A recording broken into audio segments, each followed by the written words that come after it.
Well, talking about the U.S. economy and the U.S. outlook, I think the main points are that the U.S. is so far in a moderate, slightly disappointing recovery after a very deep recession in 0809.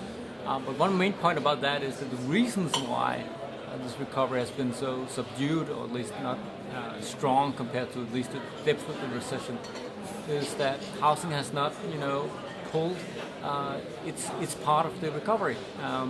Home prices continued to drop in the first part of the recovery, and activity was still very, very low. But that's changing now, and I think people are underestimating the impact of that and the consequences of that. Not here and now, next month, but for the next couple of years. And one main point about the U.S. economy is that the upside potential in housing is tremendous. And I think just as everybody underestimated the downside risks in 2006, everybody is underestimating the upside risks now at a trough which is the lowest since the 1930s.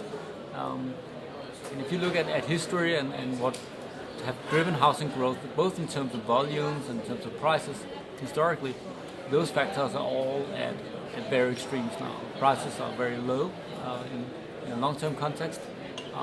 Inventories are very low. Existing homes are being sold off the shelf right away.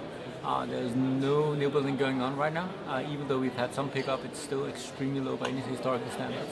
So the U.S. housing sector has a lot of upside. It's not a one-quarter story. It's not even a one-year story. It's a multi-year story, and it's going to have a lot of second-round effects through the economy, in particular through consumer spending, which is, for obvious reasons, pretty housing dependent.